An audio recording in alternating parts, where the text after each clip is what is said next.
세상 이별할 때에 마귀의 권세 이기네.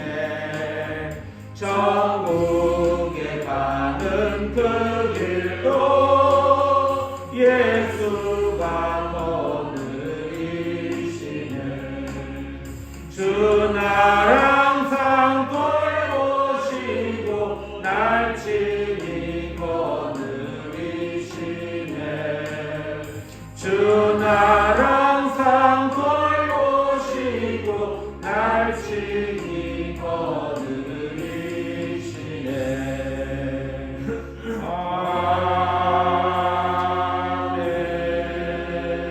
아멘. 아버지께 참되게 예배하는 자들은 영과 진리로 예배할 때가 오나니 곧 이때라. 아버지께서는 자기에게 이렇게 예배하는 자들을 찾으시느니라.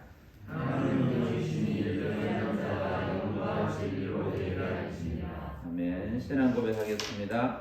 나는 전능하신 아버지 하나님 천지의 창조주를 믿습니다. 나는 그의 유일하신 아들 우리 주 예수 그리스도를 믿습니다. 그는 성령으로 잉태되어 동정녀 마리아에게서 나시고 본디오 빌라도에게 고난을 받아 십자가에 못 박혀 죽으시고 장사된 지 사흘 만에 죽은 자 가운데서 다시 살아나셨으며 하늘에 오르셔 전능하신 아버지 하나님 우편에 앉아 계시다가 거기로부터 살아있는 자와 죽은 자를 심판하러 오십니다. 나는 성령을 믿으며 거룩한 공교회와 성도의 교제와 죄를 용서받는 것과 몸의 부활과 영생을 믿습니다. 아멘. 찬송가 28장 부르겠습니다.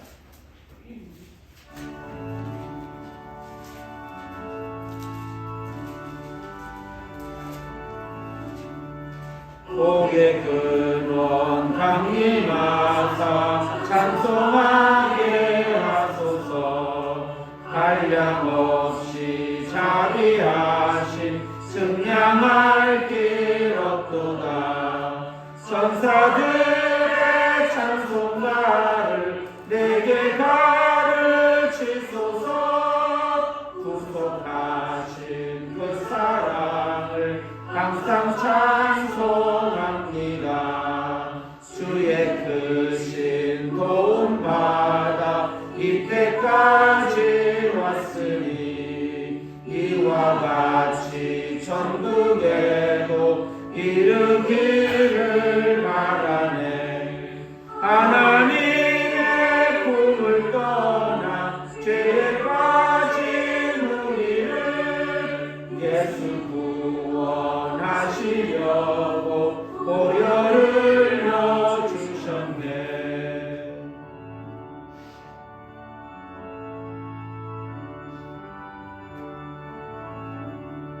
주의 귀한 은혜 받고 일생 빚진 자매네. 주의 은혜 사슬 대사 나를 주께 메소서. 우리 마음은 연약하여 범죄하기 쉬우니 하나님이 받으시고 천국인을 치소서.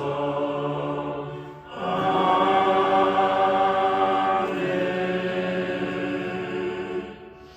백성보 왕수 집사님께서 기도 인도하시겠습니다. 사랑의 하나님 아버지, 지난 한 해 코로나와 경제 어려움 속에서도 저희들의 가정과 교회를 지켜주시고 모자람 없이 풍족하게 채워주셨음에 감사를 드립니다. 이 모든 것이 전적으로 하나님의 은혜였음을 고백하고 감사와 찬양을 올려드립니다. 주님, 저희들 아빠 아버지라고 부를 수도 없는 죄인들이지만 회개하오니 십자가의 보혈로 깨끗하게 씻어 주시어 이 시간 예배드리기에 합당하게 하옵소서.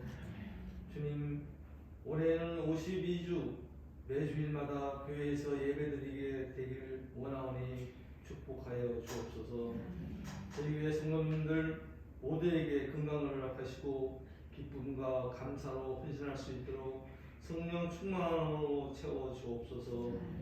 위로하시 동하시고 치료하시는 하나님 아버지, 저희 마음속 고통과 육신의 질병을 다 치유하여 주시고 저희 마음속에 자리하고 있는 마라와 같은 불신앙의 썬뿌리를 주님께서 이 시간 만드시고 치료하여 주옵소서. 하나님의 거룩한 손으로 우리 교회를 붙들어 주옵소서. 지역사회를 선호하는 교회, 복음하는 교회, 부흥하는 교회가 되게 하옵소서.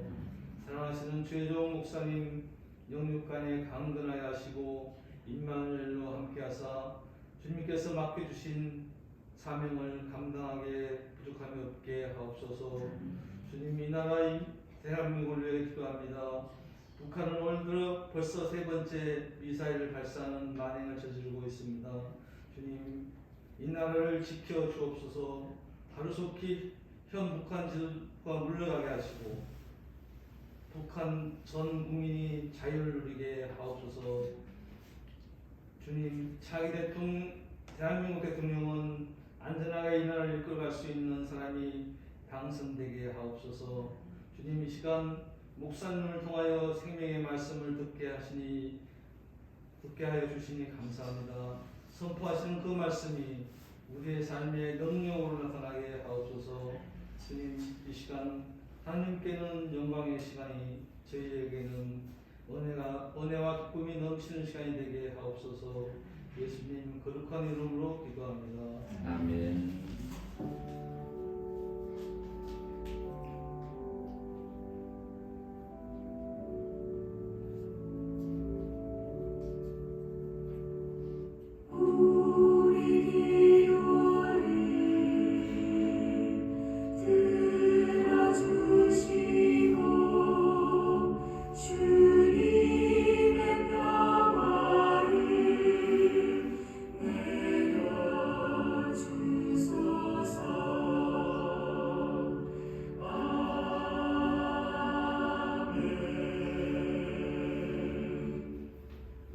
하나님께서 이 시간 우리에게 주시는 말씀은 신약성경 누가복음 19장 28절로 44절 말씀입니다.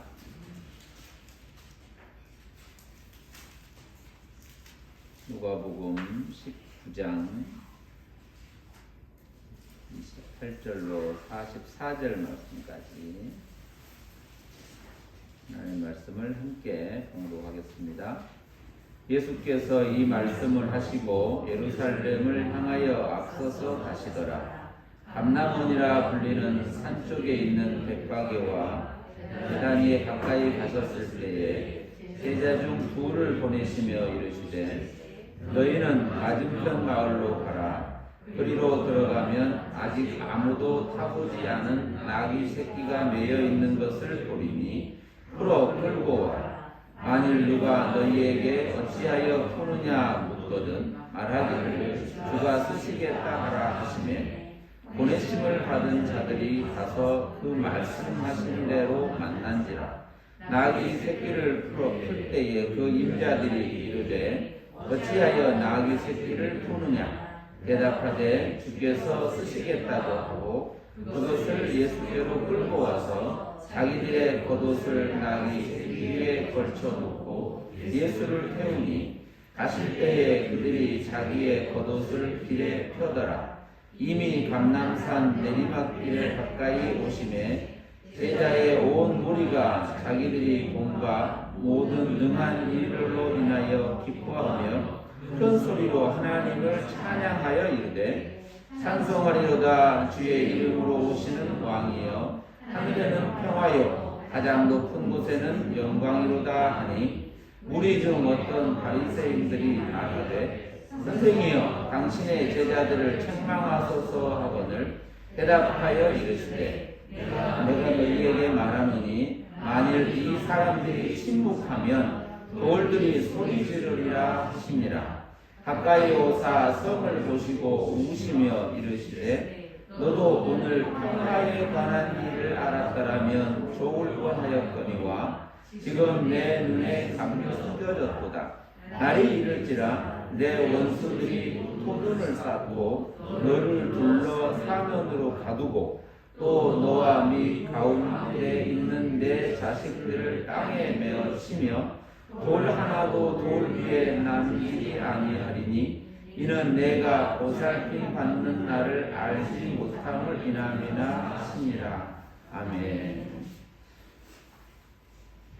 오늘 본문의 말씀은 예수님께서 여리고로 들어가시고 그곳을 지나서 예루살렘으로 올라가는 과정 가운데 있었던 사건이라고 성경은 기록하고 있습니다. 그래서 시작을 예수님께서 이 말씀을 하시고 예루살렘으로 향하여 앞서서 가신다. 이 오늘의 본문의 내용은 이렇게 시작을 하는 것이죠. 그 앞에 이 말씀이라고 말씀하셨는데 그 앞에 얘기가 우리가 지난 시간에 봤던 10사람에게 한 문화씩 나누어주고 그 문화를 통하여 10을 남기고 5을 남기고 다시 그 문화를 가져오고 그리고 그 문화를 준 주인에 대한 이야기, 그런 사건 속에서 우리에게 궁극적으로 말씀하시는 하나님의 메시지는 하나님의 나라라고 하는 것에 대한 사건 속에서의 이야기였죠. 그리고 그 비유를, 문화 비유를 들고 있지만 실제적으로 그 이스라엘 역사 속에서 일어나는 그 이야기를 가지고 이것을 예수는 비유다 이렇게 설명을 하면서 본문의 말씀을 전거해 왔습니다. 그런데 오늘 이 본문에 나오는 이 이야기, 예루살렘으로 향하여 가시는 이야기의 내용은 마태복음에도 기록이 되어 있고 마가복음에도 그리고 요한복음에도 이 사건들이 있고 그리고 오늘 누가의 복음을 통해서 이 내용을 또 가지고 이야기를 하고 있는 것이죠. 다 읽어보셨지만 우리가 잘 알고 있는 내용이기도 하고 또 많이 제목으로 썼던 것 중에 주께서 쓰시겠다라고 하는 이 한 문장의 이야기를 잘 알고 있습니다. 그럼 오늘 우리도 이 누가라고 하는 복음을 통해서 이렇게 한 번쯤 이것을 마태와 마가, 요한이라고 하는 것과 비교하고 이해하는 측면에서 접근할 수 있지만 오늘 우리는 이 누가를 통하여 기록된 누가가 1장에서 기록한 것처럼 모든 되어진 사실을 대별로 각하에게 하나씩 적어가는 그런 측면에서 우리도 하나씩 한번 좀 다시 한번 묵상해 보는 시간이 되었으면 좋겠습니다. 원래 이때쯤 이 사건에 특별히 등장하는 단어 하나가 이 호산나라는 단어가 등장을 하는데 다른 곳에서는 여기에서는 그 얘기가 그 단어를 쓰고 있지 않거든요. 그러면 다른 그것을 하나의 단어로 때로는 그거를 사건으로 내용으로 펼쳐놓으면 단어는 안 보이지만 또 그 안에는 그 내용이 의미하는 것들이 들어있기는 하는 것이죠. 그래서 그 내용을 가지고 좀 길지만 28절부터 44절까지 속에서 무엇을 우리에게 나누고 2000년 전에 기록되어진 말씀이 오늘 지금 우리에게 무엇을 이렇게 공감하고 공명하고 나누고 싶어 하시는 것인가에 대한 느낌을 한번 생각해 볼 필요가 있습니다. 28절부터 잠깐 보시면 예수님께서 이 말씀을 하시고 예루살렘으로 향하여 앞서서 가시더라. 그리고 지명이 나오는데 감람원이라 불리는 산 쪽에 있는 마을 두 개의 이름이 나옵니다. 벳바게와 베다니라고 하는 곳에 가셨을 때에 그때에 제자 둘을 예수님이 보내시면서 말씀하는 거죠. 맞은편 마을로 가라. 여기에서 맞은편, 건너편 이곳이 아닌 다른 곳이라고 하는 곳으로 제자 둘을 보내는데 다른 데서는 베드로, 요한 이렇게 얘기하기도 하고 다른 설명을 하기도 하죠. 그런데 오늘 여기에서는 제자 둘을 이렇게 지명해서 얘기하는데 제자 둘을 보내시면서 말하는데 맞은편 마을로 가고 그리로 들어가면 아직 아무도 타보지 않은 나귀 새끼가 매여 있는 것을 볼 것이다. 그리고 그걸 보고 나면 그것을 풀어서 끌고 오라. 이것이 이제 첫 번째 말씀이었고, 두 번째는 거기 가서 그걸 풀려고 할 때 만일 누가 너희에게 이것을 왜 푸느냐라고 물으면 그들에게 이렇게 말해라. 주가 쓰시겠다고 하라. 이렇게 이야기를 가지고 이제 제자 둘이 맞은편 마을로 가는 겁니다. 맞은편 마을이 어떤 곳이냐, 이게 더욱 중요한 건 아니고 맞은편 마을이 이곳이 될 수도 있는 거예요. 어떤 곳으로 가는 거죠. 꼭 거기에 해야 되느냐, 그곳을 가서 확인하고 와야 된다. 그곳이 어디였는가, 2000년 전에 그곳이 어디였는가의 시점에서 볼 필요가 있긴 하죠. 실제 역사 속에서 있던 거니까. 그런데 더 넓히고 넓히면 오늘 그가 말씀하시고 우리가 가는 모든 곳, 그것이 곧 맞은편이에요. 그곳에 이스라엘 땅에 가야만 대단한 역사가 있는 게 아니고 오늘 우리의 살아가는 여기에서 그곳으로 향하여 가는 그 과정에 우리가 품고 가는 말씀이 있는 거잖아요. 그 말씀이 아무도 타보지 않는 나귀 새끼를 발견하게 될 거고 그것을 풀고 끌어오라고 하는데 누군가가 왜 풀어가느냐, 왜 풀고 끌고 가려고 하느냐라고 물으면 주가 쓰시겠다고 해라. 이렇게 삶의 말에 입에 말을 담아둔 거죠. 그래서 32절에 가보시면 보내심을 받은 사람들이 둘이죠. 보내심을 받은 두 사람이 갑니다. 가보니 그 말씀하신 그대로 있는 거죠. 나귀 새끼가 메어져 있고 누구도 타보지 않은 나귀 새끼이죠. 그때에 그대로 푸는 거죠. 있으니까 나귀 새끼를 풀 때 그때 동시에 그 임자들, 이렇게 성경은 단어를 썼는데 누구나 이 인정하는 그 나귀 새끼의 임자들이라는 거예요. 그럼 그 나귀 새끼의 임자들이 있는 거예요. 이 단어를 가지고 설명하기를 이 하나의 그 소유물을 여럿이 공유하고 있다, 이렇게 표현을 쓰면 이분들은, 이 임자들은 그렇게 큰 부자가 아니라는 거예요. 같이 공유하여 쓰는 어렵고 힘들게 살아가는 이들 중에 몇 명일 것이다, 이렇게 생각할 수도 있는 것이죠. 그 임자들이 물었습니다. 어찌해서 나귀 새끼를 푸느냐? 당연히 묻는 질문이잖아요. 그런데 예수님은 그 얘기를 앞에서 하셨죠. 가서 왜 푸느냐라고 물을 것이다. 그러면 이렇게 얘기하라 그랬죠. 똑같이 얘기합니다. 34절에 보면 단어도 똑같이 쓰고 있어요. 주께서 쓰시겠다고 한다, 이렇게 말하는 거죠. 그리고 그 얘기를 합니다. 주께서 쓰시겠다고 하고 그대로는 얘기가 없는 거예요. 이 임자들의 얘기가 반응이 없어요. 그 얘기를 하고 그것을 풀어서 예수님께로 끌고 와서 자기들의 겉옷을 나귀 새끼 위에 걸쳐놓고 예수를 태우고, 그리고 가실 때에 그들이 자기의 겉옷을 또 길에 펴고 감람산 내리막길을 내려오고 제자의 무리가 그들이 본 모든 능한 일로 인해서 기뻐하고 큰 소리로 하나님을 찬양했다, 이런 단어를 쓰고 있어요. 큰 소리라고 하는 이 큰 소리 얘기를 또 우리는 여러 본문에서 많이 들어보기도 했잖아요.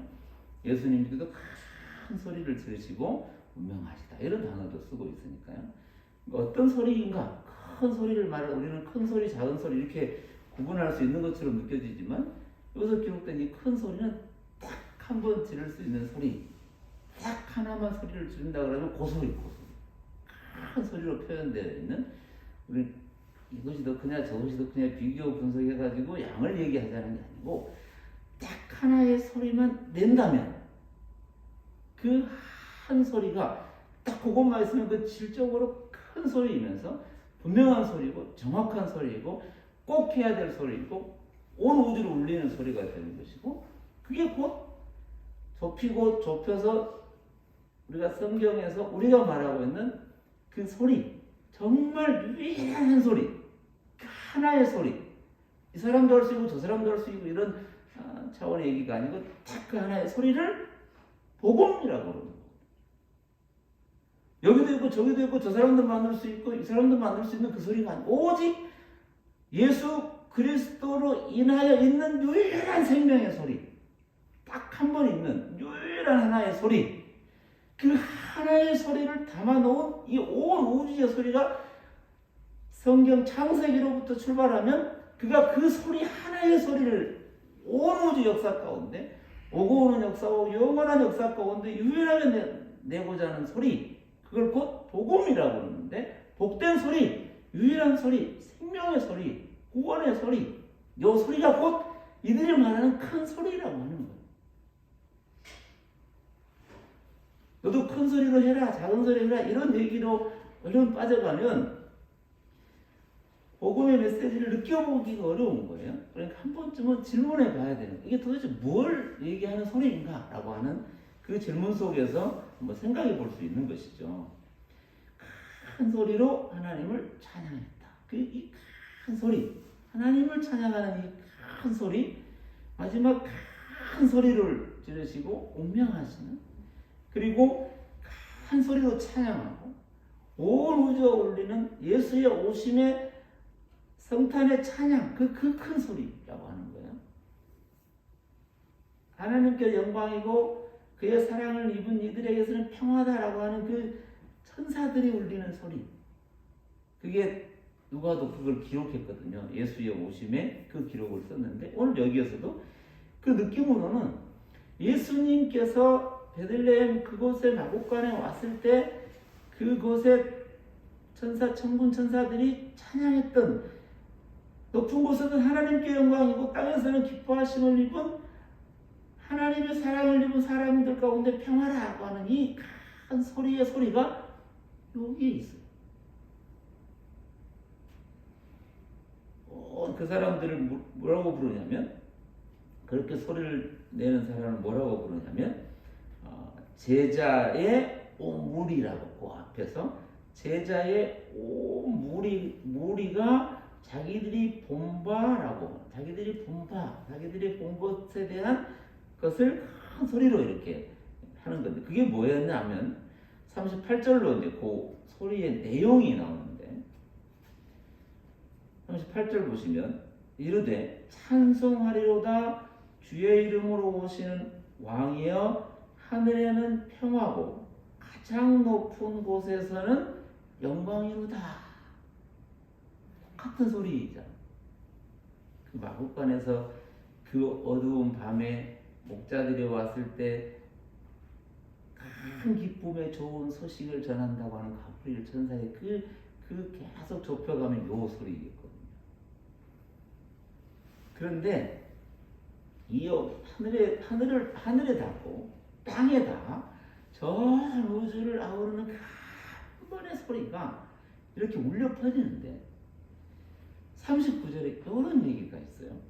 39절에 보시면 무리 중에, 그 가운데 무리 가운데 함께 이렇게 있는 무리들 가운데 이런 얘기를 해요. 어떤 바리새인들이 말하되 선생님 당신의 제자들을 책망하소서 이래요.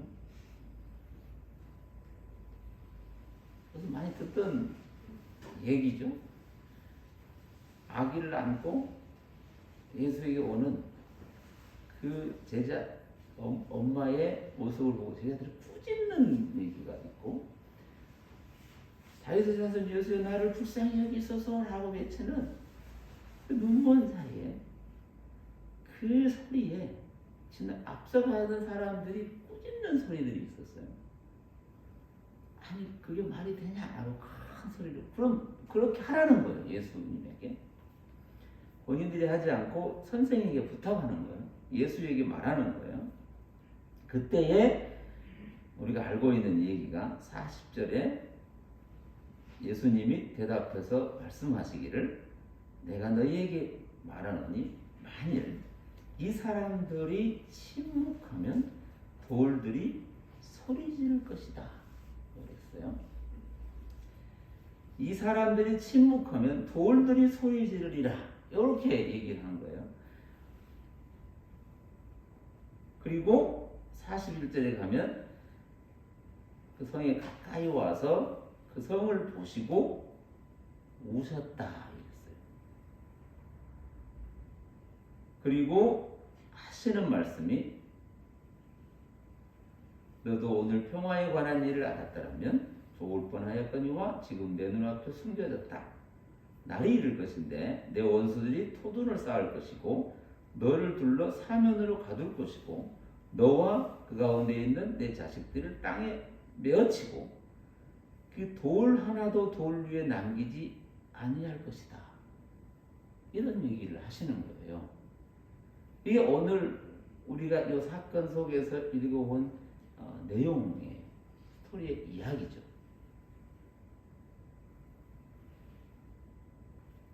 하나 조심해야 돼서 한 번쯤 생각해 봐야 될 건 여기에서 예수님께 말씀하시는 주가 쓰시겠다. 요 얘기를 너무 빠르게 우리에게 적용해서 주님께 쓸 거니까 다 내놔. 이거 가지고 오면 다 주님 거야. 이렇게 쓰면 안 되겠죠. 예수님이 쓰는 얘기를 왜 다른 사람이 써서 함부로 이렇게 하게 되는 경우가 많잖아요. 이거 주님이 쓰겠다는 얘기를 그대로 갖다가 이렇게 전달하는 측면이었지. 여기 가서 이렇게 해라. 이제 네가 가서 말하면 꼼짝없이 내놓을 것이다. 뭐 이런 얘기도 아닐 거 아니에요. 한 번쯤 생각해 봐야 되는 거예요. 여기 주가 쓰시겠다 이 단어를 딱 한 문장을 넣고 있지만 이걸 조금 더 이렇게 펼쳐서 보면 그렇다는 거예요. 그 나귀의 소유주께서, 그 나귀의 주인이, 그 나귀의 소유자께서 지금 이 나귀가 필요하시다. 이런 표현이라는 거예요. 이게 필요하다는 거예요. 누가? 주인이 필요하다는 거예요. 남의 물건 뺏어와서 남이 소중한 것을 함부로 가지고 와서 마치 요걸 그대로 적용해서 뭔 소유를 다 끌어내놓고 다 가지고 오고 그거 다 내 거고 그거 다 주를 위해 써야 되고 이렇게 해가면서 다른 창고에 채워서 욕심을 부리라는 게 아니잖아요. 이건 요 얘기는 정말 처음부터 끝까지 이 나귀가 어디에서부터 왔고 어디에 있고 어디로 가고 이 나귀를 측면에서 보면 어디서부터 어디까지 이 나귀의 전체를 다 아는 이만 얘기할 수 있는 유일한 단어거든요. 그가 지금 누구의 손과 누구와 관계되어 있고 이 전부를 정말로 이 온 우주 역사를 전부 알고 처음부터 알파와 오메가 전부를 가지고 있는 오직 그만 얘기할 수 있는 유일한 단어예요. 이거를 지금 우리가 한글로 보고 이해하는 내 손으로 봐서 주가 쓰시겠다 이 얘기를 그냥 이렇게 사용하면 실면에 보면 말이 안 되는 얘기잖아요. 그에게 있는 것이 어떤 거라도 우리가 한번 생각해보면 그에게 있는 어떤 것이라도 그게 어떻게 해서 그에게 있고 그 삶에 같이 하고 있고 그 관계에 있는 것인지 모르잖아요. 사실 우리도 정말로 모르잖아요. 그가 어떤 즐거움이 있고 어떤 아픔이 있고 어떤 삶에 있는데 그게 있음에도 불구하고 심지어는 내 생명임에도 불구하고 모르잖아요. 나의 전부 일거수일투족 전체 나에 있는 어떤 것이든 그 전부를 가지고 있는 이만이 오늘 나에게 말씀하는 거예요. 네가 지금 나에게 필요하다고 말씀하시는 그분의 말씀만 있는 거예요. 그 얘기를 하고 싶은 거예요. 말을 따라가 보면 이걸 당장 단어 가지고 가서 다른 목적으로 써먹으라는 얘기가 있는 게 아니고 오늘 내가 누군가에게 말을 할 때 그의 말을 들을 때도 그 말 한마디도 알아듣지 못하잖아요. 그에게 있는 어떤 아픔이든 다른 호조건이든 어떤 것이든 그 어떤 것도 우리가 말하여 평가하고 판단할 수 없는 거거든요. 그것이 지금 그 어떤 내용이 있는데 그것이 쉽게 빠르게 말하는 것 중에 그것이 하나님께서 뭔가를 더 큰 것을 만들어내려고 그런 아픔을 주신 거겠지라고 하는 말조차도 어려운 얘기예요. 그것을 가지고 인하여 있을 때 차라리 이게 없는 게 낫지. 나를 더 크게 안 쓰셔도 되니 이게 없는 게 더 나아요 라고 말하고 싶은 거예요. 그 앞에서는 정말로. 그렇게 어려운 말 중에 하나예요. 이 나귀에게 적용해 보면, 그 생명이 있는 나귀에게 적용해 보면 그가 그대로 아무 말도 없잖아요.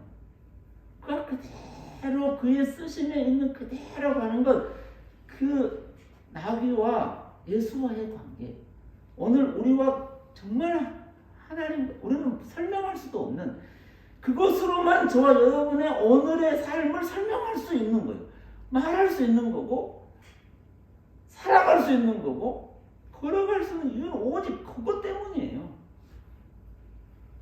우리가 요거 잘 견디면 10년 후에 엄청난 뭐가 이런 것 때문에 있는 것도 아니거든요. 우리 전부를 끌어안고 우리와 동일하게 딱 하나로 계신 성령으로 딱 있는 거예요. 오늘 그 얘기예요. 주가 쓰시겠다. 그의 소유주께서, 그의 주인께서 필요로 하신다. 라는 이 단어 안에 저와 여러분의 자리를 얘기하고 있는 거예요. 정말 이 얘기를 가지고 많은 얘기를 나눌 수도 있죠. 그리고 또 임자들에게 주가 쓰시겠다고 달라고 하면 다 내줘야 된다. 이렇게 또 활용을 하면 정말 또 딴 얘기로 가서 너무 무리하게 되고 오버하게 되고 막 그렇게 되는 거예요. 누구나. 저도 그럴 수도 있고 누구나 그럴 수 있는 거예요. 이걸 갖다가 이렇게 같은 단어로 이렇게 만들었으면 아니 주님이 쓰시겠다는데 그것도 못 내나? 이런 얘기로 가버릴 수도 있고요. 심지어는 작은 소유 하나 그렇게 하기는 표가 안 나니까 모를 줄 모르지만 심지어는 막 다른 누군가에게 큰 뭘 얘기하고 목숨까지도 막 그렇게 함부로 얘기하게 되고 뭐 이런 상황이, 그거는 말로 할 수 있는 게 아니에요. 그런 부분에서 조금씩 우리는 이렇게 적용이라는 것이 나쁘다가 아니고 이게 뭐 필요 없다가 아니라 그 부분에서 한 번쯤은 좀 머뭇거려 봐야 돼요. 한 번쯤은 이게 뭘까라고 한번 생각을 좀 해봐야 되는 거예요. 조심할 필요가 있는 것이죠. 그리고 큰 소리로 그들이 외쳤던 하나님을 찬양하여 이르되 찬송하려다 주의 이름으로 오시는 왕이여 하늘에는 평화여 가장 높은 곳에서는 영광이다라고 말했던, 이거는 마치 어떤 거냐면 하나님으로 인하여 은혜 받은 자의 삶 전체를 다 모아서 하나님 앞에 드리는 신앙 고백과 같은 거예요. 우리의 삶을 전부를 다 모아 하나님 앞에 딱 써서 하나님 당신이 주신 한 문화로 남겨진 이 열 문화를 가지고 온 그대로의 모습과 같은 거예요. 오늘 저와 여러분의 이 고백이. 이게 나왔다고 해서 너도 똑같이 이렇게 왜 안 해라고 강요하고 이런 게 아니고, 오늘 그 한 사람이 제자 중 하나, 한 무리 중 하나라고 그랬다 그러잖아요. 오로지 하나님께 영광이고 높은 곳을 하늘을 표현하고 있잖아요. 하늘을 다른 말로 표현하면 가장 높은 곳이에요. 우리가 말하는 이런 하늘, 이런 측면의 개념이 아니라 정말 설명할 수 없는 그 높은 곳, 그리고 표현할 수 없는 그 낮은 전부를 다 하나님의 영광으로 가득 채워져 있는 거예요. 공간을 그렇게 넓힐 수도 있고, 오늘 우리의 삶 전체를 시공간으로 딱 하나로 만들고 우리 안에 오직 있는 건 하나님의 영광으로만 있는 거예요. 하나님이 우리에게 놓으신 그 소리, 복음으로만 있는 거예요. 저와 여러분의 삶이 남과 비교해서 좀 낫고 덜하고 이런 걸 비교해서 좀 더 교만해지고 겸손해지고 이런 차원의 문제가 아니고, 오늘 저와 여러분 오직 그리스도 예수 안에서 하나님의 은혜로만 있는 그의 영광으로만 가득되어 있는 거예요. 이게 오늘 그리스도인의 삶이에요. 그가 곧 예배하자고, 그가 곧 하나님의 자녀이고, 그가 곧 하나님의 친백성이고, 그가 내가 너를 불렀다라고 하는 그 부름받은 존재예요. 성도라고 불려지는. 요 찬양은 저와 여러분의 삶 전부에서 언제나 울려 퍼지는 그 한 번의 소리, 큰 소리라는 거. 어디에 있든지, 어떤 상황에 있든지, 다른 사람보다 조금 못해 보이는 그 상황이 있다고 그게 덜한 것도 아니에요. 연세가 많이 드셔서 이제 아흔이 되고 백이 되셔서 아무것도 못하니 젊은 나이로 모든 것을 하는 것과 비교해서 아무 필요 없는 존재가 아니에요. 이 땅에 숨을 쉬고 있는 그리스도 안에 있는 모든 사람들의 소리는 딱 하나밖에 없어요. 그걸 복음이라고 그래요. 그걸 하나님의 은혜의 소리라고 그러는 거예요. 그걸 찬양이라고 그러는 거고, 그걸 곧 예배라고 부르는 거. 하나님의 그곳은 영원히 함께 계시는 거예요. 그게 오늘 저와 여러분의 자리예요. 눈으로 보면 내일 올 거고, 시간으로 오면 10년 후에 올 거고, 이렇게 나눠져 있지만 이걸 다 빼고 딱 하나의 생명으로 보면 다 같은 소리예요. 누구의 소리든지. 오늘 요 얘기를 이렇게 붙여서 하고 있는 거예요. 이걸 어떻게 말할 수 있냐? 한 번만이라도 38절의 이 내용을 하늘에는 평화여 가장 높은 곳에서 영광이라는 이 표현을 가지고, 그러면 이걸 그대로 쓰려면 이걸 가지고 설명을 볼 수 있어야 되는데, 이게 과연 한번 물었을 때 과연 이게 뭔 말이냐고 물으면 무슨 말인지 설명이 가능하겠어요? 하늘도 모르는데 그거. 가장 높은 것도 잘 모르잖아요. 공간의 개념도 몰라요. 그러면 평화라고 하는 게 뭔지, 그리고 영광이라고 하는 게 어떤 것인지 우리의 언어들로 설명할 없잖아요. 그러니까 그 유일한 비유 같은 거예요. 소리들이 복음을 내고자 하는 그 비유와 같은 거예요. 앞에 문화 비유와 같은 거예요. 지난번에 얘기했잖아요. 그 비유가 어떤 것인지 드러내려고 하는데 내는 그 소리가, 입을 드러내려고 냈는데 그 소리가 또 이건 아니기 때문에 이걸 차라리 안 내는 게 낫지 않냐, 이런 느낌인 거예요. 오늘 저와 여러분의 삶을 잘 담아둔 거예요. 내가 가서 실천하고 적용해서 빨리 끝내야 되겠다 이게 아니고, 오늘 저와 여러분 이 말씀에 나온 그대로를 지금도 살아왔고 지금도 살고 있는 거예요. 그걸 더 느껴보는 게 필요한 거예요. 더 채워서 뭔가를 더 그리스도인답게 살아가라 이렇게 말해버리면 계속 높아져야 된다는 얘기고, 그러면 지금까지 계속 아무것도 아니었다는 얘기가 돼버리는 것이고, 언제나 그 복음으로 딱 서 있는 존재들이에요. 성령이 이미 내주와서 그를 살고 계시는 거. 성령은 실패 없다고 그러고 부족하지 않음이라고 그러잖아요. 그걸 성령의 역사라고 그러니까. 오늘 저와 여러분은 내주하는 성령의 역사로 어느 것도 뺄 수 없이 오직 그의 필요에 따라 있는 존재예요. 마치 나귀 새끼 같은 거예요. 한 번도 타보지 않은 딱 한 번의 시간이, 딱 한 번의 상황이 그와 함께 있는 예수와 하나 되는 것과 같은 거잖아요.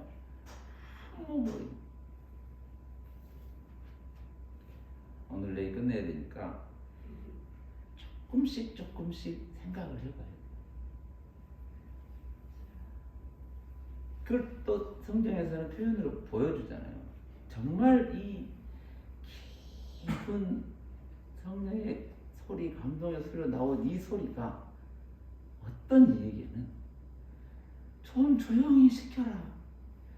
무슨 말인지 알아듣지도 못하는 그 소리를 계속하게 두냐라고 그 제자의 스승인 예수에게 책망하잖아요. 누가? 바리새인들이. 누가? 성경을 처음부터 필사하고 암송하고 어떻게 하면 그것과 똑같이 율법하고 똑같이 맺혀 살아가려고 쓰는 그 사람들이에요. 뭐 나쁜 사람들이 아니고 그렇게라도 한번 해보려고 하는, 그가 말하기를 무슨 소린지 모르는 얘기 좀 그만하게 해라라고 말하고 있잖아요. 저와 여러분은 오늘의 삶, 그리스도인으로 사는, 하나님의 백성으로 산다라고 하는 이 삶, 그리고 예배자로 산다라고 하는 삶, 그리고 신앙을 고백한다라고 하는 이 삶의 고백을 저기 밖에서 잠깐 해보면요, 혹시 큰 소리로 한다고 밤에나 새벽에 한번 해보시면 곧바로 누가 와요. 그리고 데리고 간다고요. 모르는 얘기잖아요. 그 얘기가 곧 뒤에서 나오는 얘기인데 이런 얘기들을 생각해 봐야 되는 거예요. 그런데 예수님이 그 얘기를 딱 듣고 나서 이 사람들이 침묵하면 돌들이 소리 지를 것이다.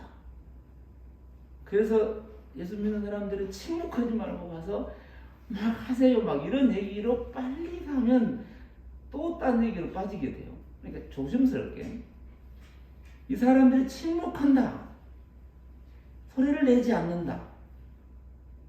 그러면 우리가 소리를 낸다고 할 때 이 돌은 또 소리를 내는 게 아니잖아요.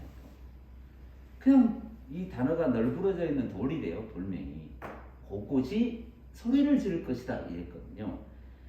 그러면 이 사람들은 침묵이라고 하는 소리 지르지 않음이에요. 이제 아무것도 안 지르는 그것과 근데 이 돌들이 소리를 친다.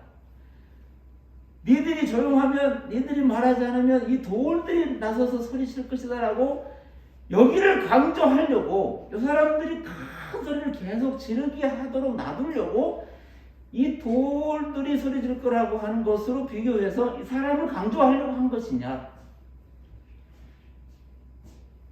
다른 얘기예요.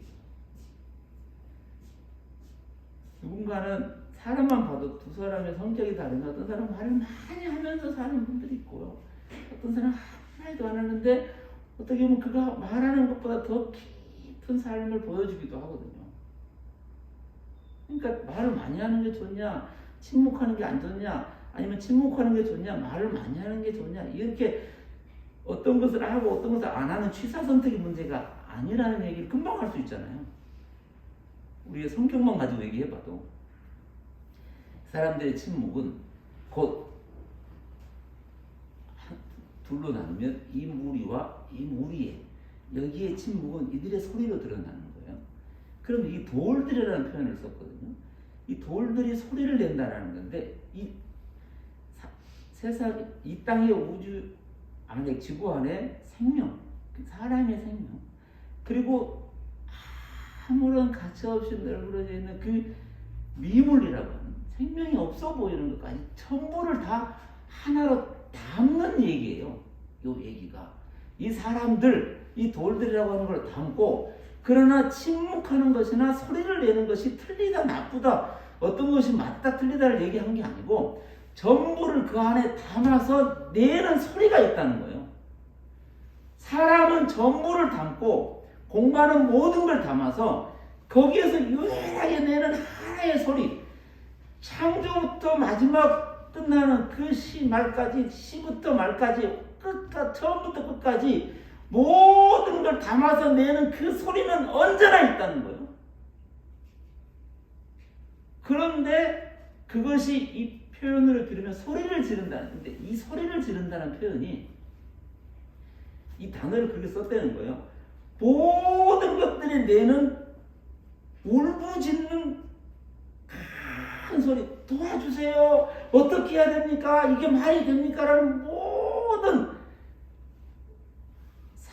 사람이나 생명부터 돌이라는 것까지 전부가 어떤 소리를 내는 그 소리들 뭐 까마귀가 그럭그럭 하는 소리라고도 하기도 하고 아니면 어떤 새가 울부짖는 소리라고 하기도 하고 어떤 동물이 정말 감당할 수 없어 울부짖는 그 소리라고 하기도 하고 소리를 지를 것이다. 소리를 낼 것이다. 그 소리 세상에서는 까마귀 소리로 들리기도 하고 어떤 우는 새의 소리로 들리기도 하고 이거는 심지어 사람에게도 마찬가지예요.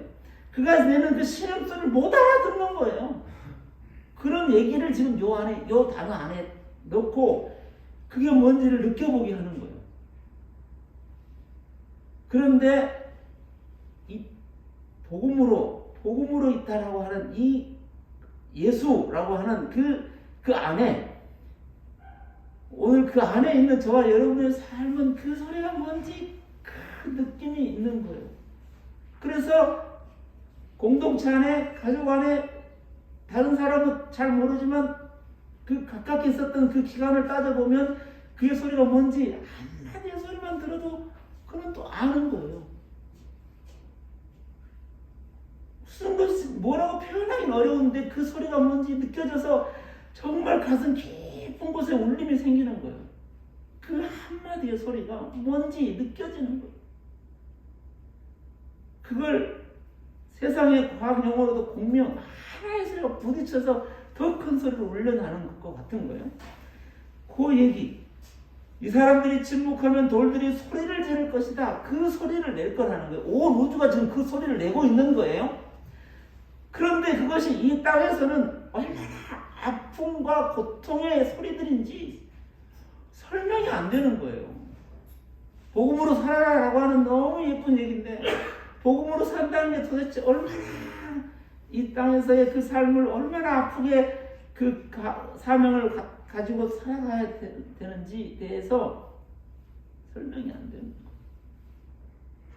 그 얘기를 이 얘기를 하시면서 41절에 하는 말을 써요. 가까이 오사 성을 보시고 우셨다, 이런 단어를 써요.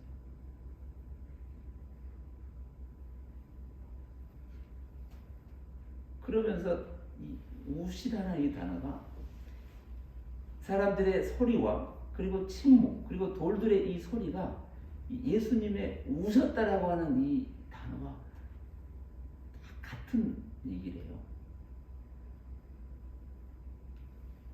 예수님은 조용히 나사로 같은 거기서 우셨다고 그랬는데, 눈물을 흘리셨다고 그랬는데 한 2번 정도 우셨다는 표현이 나오고, 다른데 한 군데 더 있어 예수님 3번 정도 우셨다고 그러는데, 그 우셨다고 해가지고 우리는 울으셨나 보다 뭐 그런 얘기로 빨리 끝나버릴 수도 있지만, 이 정말 가슴 깊이서 흘러나오는 그 눈물을 흘리셨다는 표현을 나사로 무덤에서 하고, 또 여기에서 그 우신다는 단어, 이것도 정반대로 큰 통곡을 하고 큰 소리를 지르면서 펑펑 우셨다라는 단어를 이렇게 쓴다는 거예요. 소리를 내면서 우는 게 좋은 거냐, 아니면 속으로 감추는 게 좋은 거냐, 이런 얘기 하려고 하는 게 아니고, 지금 우리들의 그 깊은 소리와 예수의 그 소리가 다 하나 되어 울리는,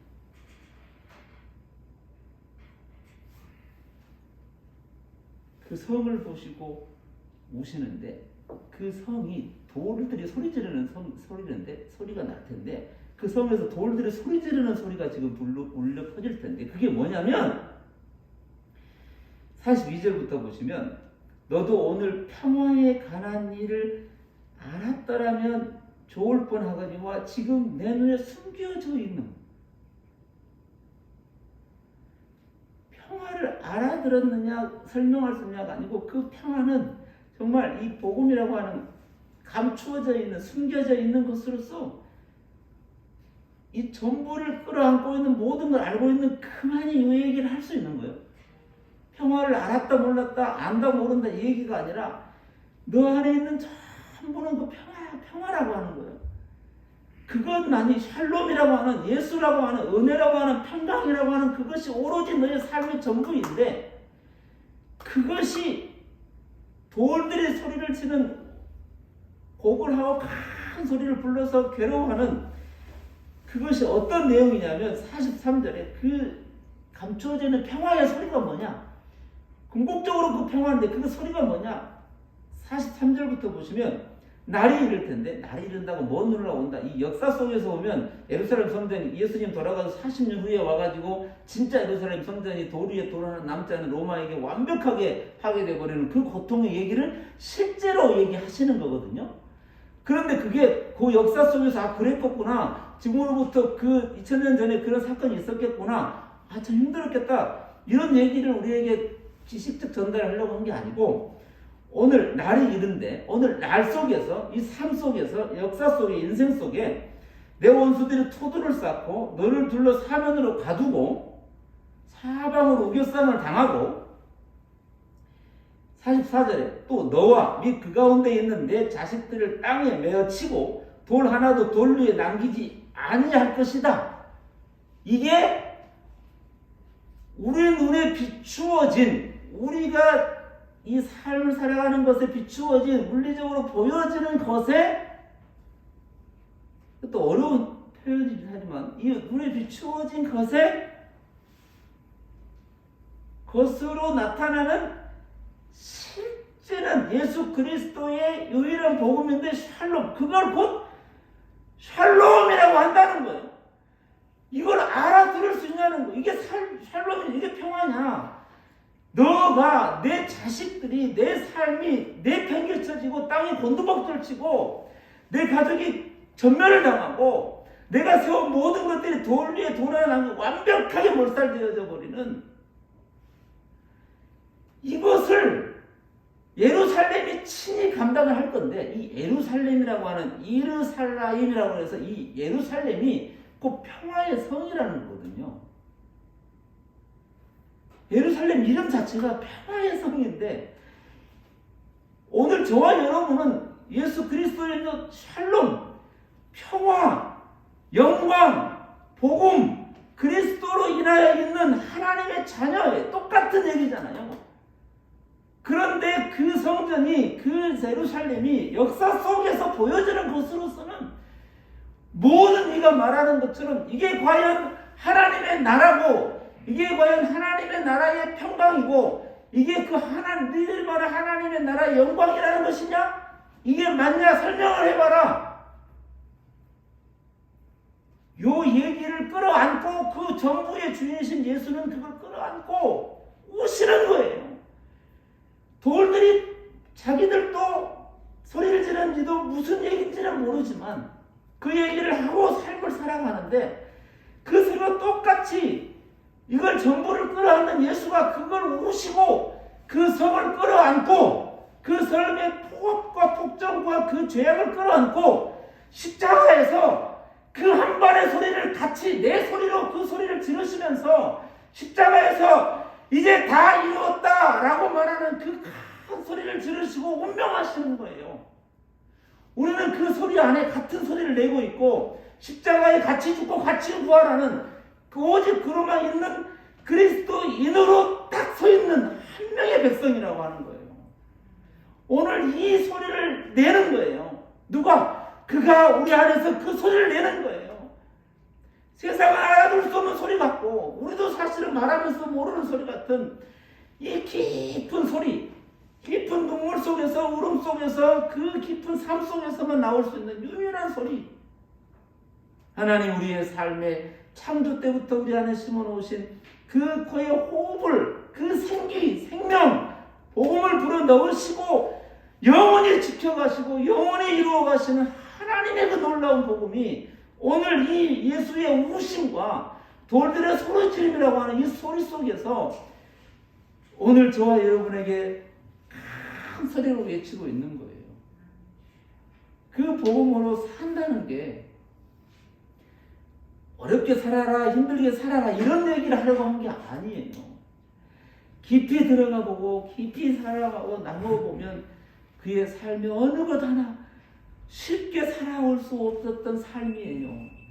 오늘 저와 여러분의 한 사람 한 사람의 삶이 그래요. 어느 것 하나 그렇다고 뺄 수도 없고 어느 것 하나 내가 계획한 대로 만들어낼 수 있는 것도 아니고, 아무도 모르는 그 소리를 그 골방에서 그분에게만 질러내는 돌들의 소리 지름과 예수님의 우심이 하나 되어 있는 그 다락방, 그 카타콤 같은 굴 속, 그 아픔의 삶에서 그 소리로 인하여 한 복음으로 있는 하나님의 나라 백성의 공동체, 그것을 얘기하고 있는, 그걸 교회, 그 교회 역사는 계속해서 깨지고 부서지고 돌 위에 돌아가는 남자는 끊임없이 그런 모습으로만 보여 있는 거예요. 교회가 엄청 잘해가지고 칭찬을 엄청 듣고 이런 얘기로 빠져나가자는 게 아니라, 그렇다고 못된 소리 듣고 이런 얘기를 하려고 한 게 아니라, 오늘 저와 여러분의 삶이 어디 있는지, 오늘 저와 여러분은 그 십자가 끝까지 가시고자 하시는 그의 첫 번째 예루살렘으로 들어가시는 그 첫 번째 시작에서 만났던 주인이고 임자고 나귀 새끼처럼 그의 주인, 이것의 주인이 쓰시 필요로 하신다. 그 영광을 나타내주는 그 피로 어디까지? 영원부터 영원까지. 그리고 그 십자가 그가 소리 지르는 그 소리의 자리까지. 오늘 저와 여러분은 이렇게 어려운 얘기지만 죄송한 얘기지만 그의 섭리와 뜻과 정륜 안에 지금까지 있는 거예요. 지금도 있는 거예요.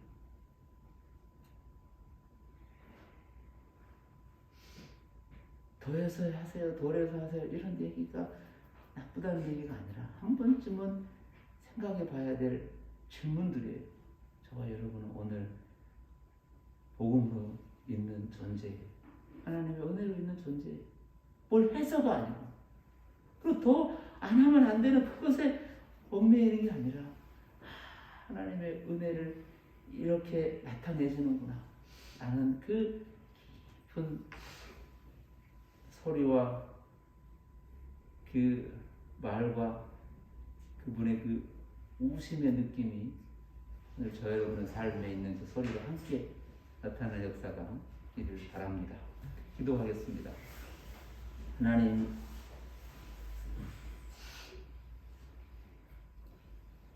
우리 안에 샬롬, 영원한 평화로 담으시고 그 평강으로 복음으로 주의 쓰심으로 이끌어 가심을 감사합니다. 우리의 삶을 하나님의 영광 안에 충만하게 채우시고 그분의 하나님의 뜻 안에서 단 한치의 오차도 부족함도 모자람도 없이 언제나 동일한 복음을 지키시고 인도해 가심을 감사합니다. 그 은혜의 소리를 내는 자로, 그 소리를 드러내는 자로 우리를 사용하심을 감사합니다. 아니, 우리와 함께 그 쓰임으로 나타나심을 감사합니다. 오늘 우리에게 주신 그 믿음으로 다시 그 삶의 걸음을 걷는 거룩한 여정이 되게 하여 주옵소서. 은혜를 감사드리며 예수님의 이름으로 간절히 기도하옵나이다. 아멘. 찬송가 384장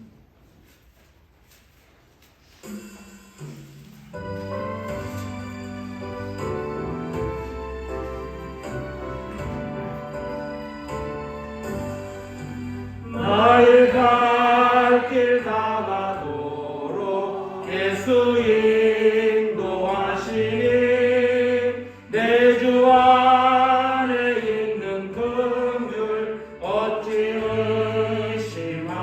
의심하리요. 믿음으로 사는 자는 하늘 위로 받겠네. 무슨 일을 만나든지 만사형통하리라. 무슨 일을 만나든지 만사형통하리라. 나의 갈 길 가가도록 예수 인도하시니 어려운 일 당한 때도 족하늘 주시네. 나는 심히 고단하고 영혼 매우 가라나. 나의 앞에 반석에서 샘물 나게 하시네. 나의 앞에 반석에서 샘물 나게 하시네.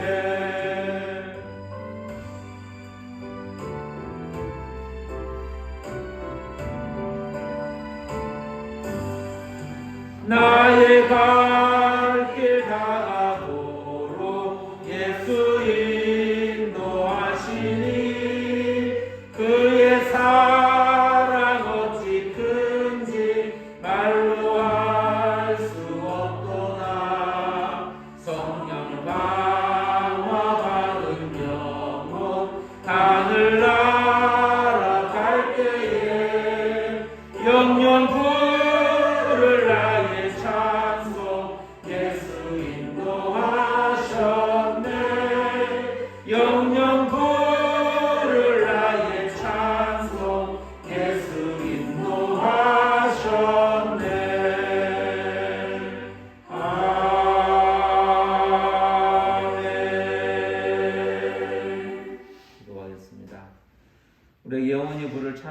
허락하시고 영원히 낼 수 있는 복음을 허락하시고 우리의 삶을 찬송으로 복음으로 예배로 영광으로 기쁨과 평강으로 선포하시고 인도해 가시고 나타내심을 감사합니다. 우리의 삶을 그렇게 날마다 인도해 가시는 성령 하나님의 그 교통하심과 역사하심이 오늘 우리의 삶에 충만하여 내가 내게 족하다고 말씀하신 하나님의 그 선포의 말씀에 아멘하며 순종하며 믿음으로 다시 사는 주의 자녀들 되게 하여 주옵소서. 하나님의 그 은혜와 영광을 날마다 삶으로 표현해 가시는 하나님의 놀라운 뜻에 따라서 오늘 또 감사하며 다시 믿음의 걸음을 걷는 주의 자녀들이 되게 하여 주옵소서. 우리 허락된 가정과 우리 허락된 여러 가지 사업과 또 해야 될 많은 일들과 또 허락된 여러 가지 상황과 삶 속에 베풀어 놓으신 하나님의 소중한 것들을 다시 한번 바라보면서 믿음으로 주님과 동행하는 믿음의 거룩한 삶이 되게 하여 주옵소서. 주님과 깊이 교제하며 주의 말씀을 깊이 묵상하며 우리의 삶에 서 있는 자리가 어느 자리인지 선포하며 사는 믿음의 거룩한 여정이 되게 하여 주옵소서. 새해를 주신 것처럼 우리의 삶이 날마다 새날 새해 하루하루 일상이 하나님의 영광의 충만함으로 채워진 일상임을 깨닫고 감사하며 함께 동역하며 동행하며 믿음으로 걷는 교회가 되게 하여 주옵소서. 어려움 가운데 있는 이 나라 민족과 또 자영업으로 힘드는 모든 이들과 또 여러 가지 삶의 실제적 어려움과 고통 가운데 있는 이들을 주님 불쌍히 여겨주시고 주의 긍휼하심으로 더욱 깊이 풍성하게 채워가시기를 간절히 원하며 우리의 삶도 주 안에서 더욱 풍성함에 믿음을 드러내는 거룩한 일생이 되게 하여 주옵소서. 감사드리며 사랑 많으신 예수님의 이름으로 간절히 기도하옵나이다. 아멘. 유수한 교회 소식은 뒤에 주보를 참고해 주시고 오늘 또 시작해서 한 주간 일상의 삶을 믿음으로 살아가시기를 바랍니다. 다른 자세한 사항 그리고 한 주간 일상의 그리스도인 삶의 내용은 그 주보 안쪽에 보시면 있습니다. 지나간 것은 지나간 대로 두시고 또 다시 오늘부터 하셔도 됩니다. 언제나 새로운 일상으로 허락하신 은혜대로 사시면 감사하겠습니다. 우리 찬송 1장 함께 부르면서 일어나시도록 하겠습니다.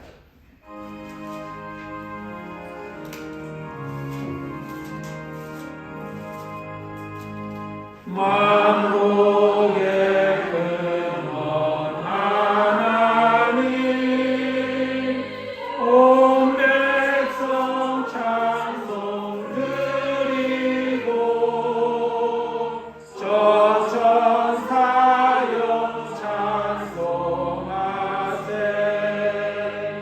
찬송 성부 성자 성령